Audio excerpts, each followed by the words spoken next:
अक्सर मेरे पास ऐसे बुजुर्ग अपनी पीड़ा व्यक्त करने के लिए आते रहते हैं जिनकी दुख भरी कहानी सुनकर मन बेचैन हो उठता है। कुछ ऐसी ही दुख भरी कहानी 97 वर्षीय खुराना जी की है, जो आज अपने बेटी के पास रहने की बजाय वृद्धाश्रम में जीवन व्यतीत करने के लिए विवश है। लाहौर के रहने वाले श्री खुराना जी का जन्म 7 नवंबर 1919 को हुआ था। उन्होंने अपनी मैट्रिक की शिक्षा लाहौर के सनातन धर्म स्कूल से हासिल की।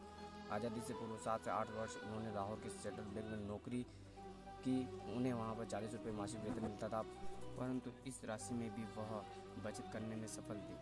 देश के विभाजन के बाद वह अपने माता पिता के साथ भारत आ गए। उनके पिता भी स्वतंत्रता सेना से पूर्व सेना में अकाउंट्स का काम किया करते थे। स्वयं खुराना जी सेंट्रल बैंक ऑफ इंडिया की कटड़ा अमृतसर शाखा से अकाउंट्स के पद से नवंबर 1979 में रिटायर हुए। उनकी पत्नी का देहांत 70 वर्ष की आयु में 14 अगस्त 2002 को हो गया था। श्रीमती खुराना ने अपनी 14 लाख रुपए की संपत्ति अपने बेटे और बेटी के नाम कर दी, ताकि वह खुराना जी को अपने पास रखकर उनकी देखभाल करते रहें। कुछ वर्ष बाद जब बेटे ने तरह तरह के बहाने बनाकर उन्हें तंग करना शुरू कर दिया और घर से निकाल दिया, तब कहने लगा कि यदि आप मुझसे पैसों का तकाजा करेंगे तो मैं खुदकुशी कर लूँगा। तो फिर मजबूर होकर खुराना जी को अपनी बेटी के पास आकर रहने के लिए विवश होना पड़ा। इसके लिए उन्होंने अपनी बचत के 35 लाख रुपए बेटी को और 5 लाख रुपए अपने दामाद को दे दिए, और इसी दौरान छोटे बेटे को मकान खरीदने के लिए 5 लाख रुपए दिए, जिसकी मकान की कीमत आज 20 से 25 लाख रुपए हो गई है।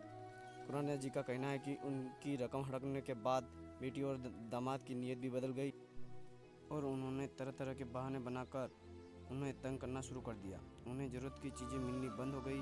वे मनचाहे भोजन से भी वंचित हो गए। पहले उन्हें खाने के लिए फल आदि मिला करते थे, परंतु अब खाने के लिए तो क्या, इन्हें देखने के लिए भी तरस गए।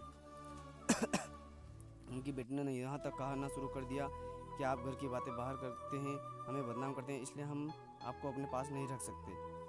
फिर वह बेटी का भी घर छोड़ने के लिए विवश हो गए तथा जालंधर के लाला Jagat Narayan senior citizen home में 17 जून 2017 को रहने के लिए आ गए। सब कुछ होते हुए भी अपनी संतान द्वारा अकेले छोड़ दिए गए।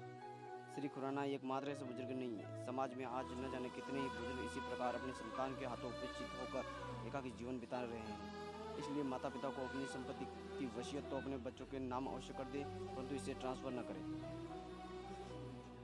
ऐसा करके वे अपने जीवन की संध्या में आने वाले अनेक परेशानियों से बच सकते हैं, परंतु आमतौर पर वे यह भूल कर बैठते हैं, जिसका खामियाजा उन्हें अपने शेष जीवन में भुगतना पड़ता है।